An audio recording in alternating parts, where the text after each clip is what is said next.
Кээ бир талапкерлер мамлекеттик кызматкерлерге басым жасай баштады. Жалал Абад областынын Сузак райондук администрациясынын башчысы Баратбек Сыдыкназаров Ишеним партиясынын тизмеси менен бара жаткан кандидат Шерзотбек Умарбековдун кысымына кабылганын айтып чыкты. Акимдин сөзүнө таянсак, депутаттыкка аттанган бул талапкер Сузак айыл өкмөтүн башкарып жаткан энеси Бекзат Абдурашидовдун жумуштан алынбаш үчүн телефон чалып, маселе мамлекет башчынын көзөмөлүндө деп ишендирген. Ишеним партиясынан Шерзат Умарбеков деген инеси бизде айыл өкмөт болчу. Ишинен арыз жазышкан депутаттар.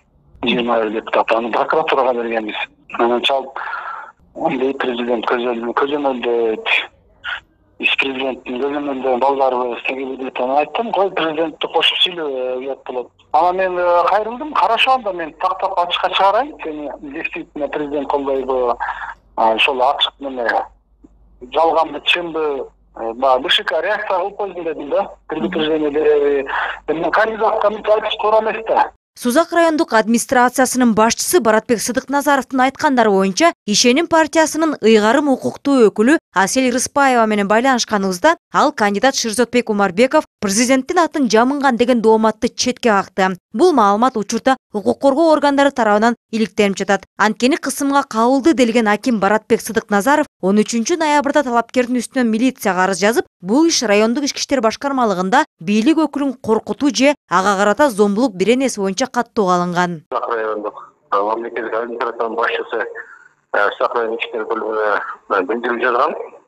Ал билдирүүсүндө ошол депутаттыкка талапкерлердин бири телефон чалуу кылып, коркутуу үркүтүү болгондугун билдирип, ошол боюнча мыйзам чегинде чара көрүп берүү боюнча суранып кайрылган. Ал арызы Сузак райондук ички иштер бөлүмүнүн кылмыштарын жана жоруктарын тергөө реестрине катталып, Кыргыз Республикасынын жазык кодексинин 355 беренеси, башка айтканда, бийлик өкүлүнө зомбулук көрсөтүү же коркутуу деген берене менен сотко чейинки өндүрүш ачылган. Учурда тергөө амалдары толук кандуу мыйзамда көрсөтүлгөн негизде жүргүзүлүп жатат.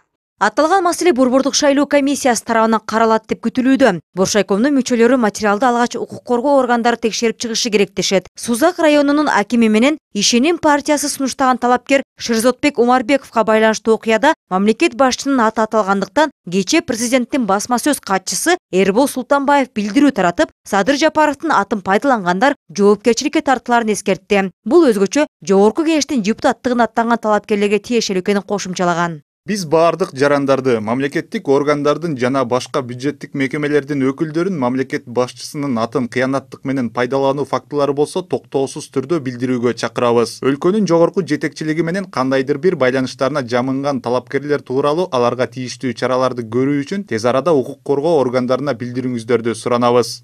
Коррупцияга каршы ишкерлер кеңеши жарыялаган маалыматка таянсак, шайлоо процессине байланыштуу 80 мыйзам бузуу фактылары болгон. Эң көбү Ош областына туура келүүдө. Алардын бири Ноокат шайлоо округуна байланыштуу. Ал жакта өзүн өзү көрсөткөн бир талапкердин үгүтчүсү атаандашынын тарапташын ур токмокко алып, жабырлануучу оорукананын жандандыруу бөлүмүнө түшкөн айтылууда. Бул фактыны областтык милиция 2 кишинин арыздашуусу катары тергеп жатат. Бардыгы эле Кыргызстанда кандай болуп аткан болсо, мен ойлойм Ошто деле болуп аткан болуш керек.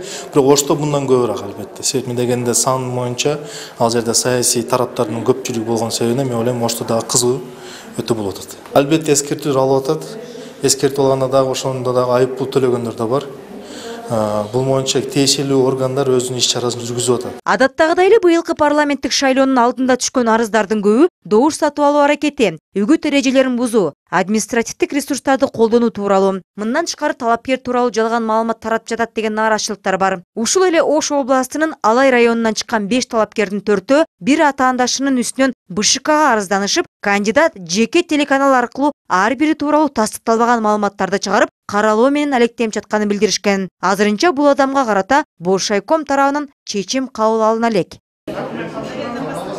Жогоруда аталган фактыларды эске алып, саясий талдоочулар шайлоонун жыйынтыгы жарыялангандан кийин жерлерде чыр-чатактар чыгат деген божомолдорун айтышууда. Анткени 21 партия сунуштаган жана өзүн өзү көрсөткөн талапкерлерди кошкондо оюнчулар өтө көп. Алардын басымдуу бөлүгү шайлоодо керектүү добуш ала албай калып, бул нааразычылыктар менен коштолушу мүмкүн. Серепчилер 2005-жылы өткөн парламенттик шайлоонун сценарийи кайра кайталанышы ыктымал деп болголошууда. 2005-те мисалы үчүн 2 айланпадан болгон болчу. Мисалы үчүн 2 эч ким биринчи айланмадан 50% ала албаса, анда экинчи пайызга өтүп, эң алдыңкы келаткан эки кандидаттын арасында дагы экинчи жарыш болгон. Азыр болсо ага нааразылык ошо 20-25% добуш менен жеңген кандидатка нааразылык пайда болушу оңой.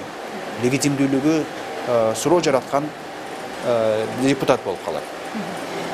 Демек ошо 2005-тин сценарийи кайталанышы мүмкүн, дагы ого бетер кайталанышы мүмкүн. Андан ашыш деле мүмкүн. Шайлоо алдында үгүт иштерин жүргүзүүдө эрежелерди бузгандыгы үчүн 8 талапкерге жазуу түрүндө эскертүү берилген. Борбордук шайлоо комиссиясы 2 жолу эскертүү алган кандидатты автоматтык түрдө саясий жарыштан алып сала алат. Азырынча бир да талапкер четтетиле элек. Ал эми мыйзам бузган аткаминерлер жазаланууда. Лейлектин акими кызматынан убактылуу кетирилип, Ош мамлекеттик университетинин ректору жумуштан алынган. Нурзада Сыдыкбекова, Адилет Чокоев, НТС.